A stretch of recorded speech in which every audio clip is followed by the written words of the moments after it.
चलिए अब आपको सीधे लिए चलते हैं लोकसभा, जहां पर सदन की कार्रवाई शुरू हो चुकी है।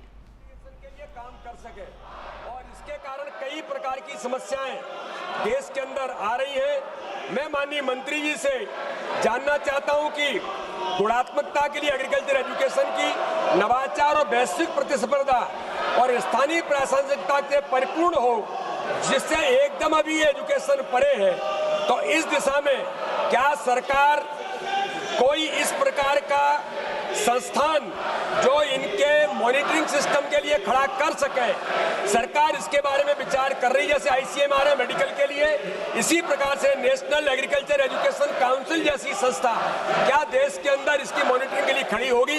मैं माननीय मंत्री जी से जानना चाहता हूँ। माननीय अध्यक्ष महोदय, माननीय सदस्य ने शिक्षा के क्षेत्र में, विशेष तौर से कृषि के क्षेत्र में इस देश के अन्नदाताओं के लिए, उनकी भलाई के लिए जो एक ज्वलंत प्रश्न पूछा है, अध्यक्ष महोदय दुख के साथ कहना पड़ रहा है कि जो ये विपक्ष वाले जो किसानों के वोट से जीत के आ रहे हैं, आज किसान के हित की बात सुनना नहीं चाह रहे। अध्यक्ष महोदय, माननीय सदस्य ने बताया वर्तमान में कृषि संबंधित विज्ञानों के उच्च शिक्षा के लिए नियमन और संवर्धन के लिए किसी स्वतंत्र वैधानिक निकाय समर्पित एजेंसी की स्थापना का कोई प्रस्ताव नहीं है। राष्ट्रीय शिक्षा नीति NEP 2020 में सामान्य शिक्षा परिषद और सेटलोर समिति का प्रावधान है, जो कि भारतीय कृषि अनुसंधान परिषद, जो कि कृषि शिक्षा के लिए प्रोफेशनल स्टैंडर्ड सेटिंग बॉडी के रूप में कार्य करेगा। PSCB GSC के सदस्य के रूप में शैक्षणिक मानकों को निर्धारित करने के लिए अपने डोमेन विषयों के शिक्षण, अनुसंधान और विस्तार कार्यों के बीच समन्वय स्थापित करने का काम करती है। इसके साथ अध्यक्ष महोदय, कृषि शिक्षा की गुणवत्ता की प्रतिष्ठा को सुदृढ़ करने के लिए भारतीय कृषि अनुसंधान परिषद ICR, राष्ट्रीय कृषि शिक्षा प्रबंधन बोर्ड NEAB के द्वारा कृषि विश्वविद्यालयों, कॉलेजों और कार्यक्रमों के प्रवर्तन के लिए कार्य कर रही है। अध्यक्ष महोदय, राष्ट्रीय कृषि शिक्षा प्रबंधन बोर्ड के उद्देश्य 4 हैं।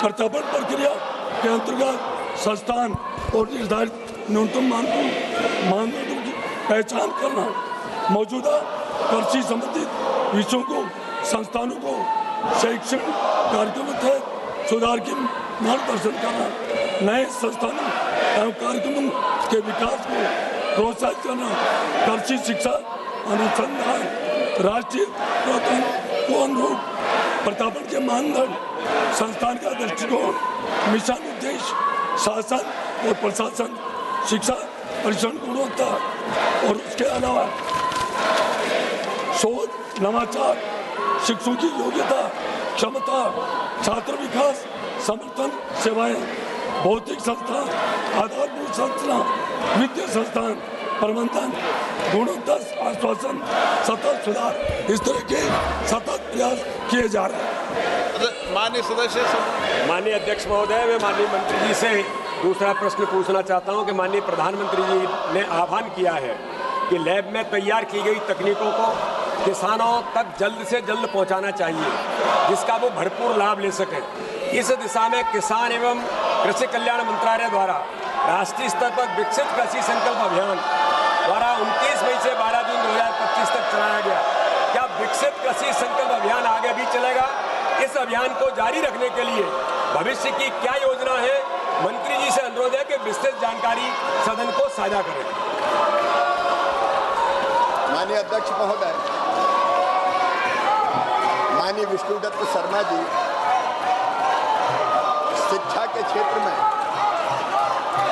कई वर्षों तक काम कर चुके हैं। माननीय राज्य मंत्री जी ने उत्तर उनको पहले पुस्तिका भी दिया है, लेकिन वो एग्रीकल्चर की कंसल्टेटिव कमेटी के सदस्य भी है। उस पर भी विचार करके हम एग्रीकल्चर एजुकेशन को भी कैसे बेहतर कर पाए, उसका भी प्रयत्न करेंगे। लेकिन माननीय अध्यक्ष महोदय, जो दूसरा सवाल इन्होंने बहुत महत्वपूर्ण पूछा है। ये मोदी सरकार है माननीय अध्यक्ष जी, जिसने जो शोध और अनुसंधान लैब में होता है उसको लैंड तक पहुंचाने का फैसला किया है। पहली बार ये हुआ है कि देश के वैज्ञानिक, कृषि वैज्ञानिक लैब से निकल के लैंड तक गए हैं विकसित कृषि संकल्प अभियान के अंतर्गत, और 1,33,00,000 किसानों से सीधा संवाद किया है।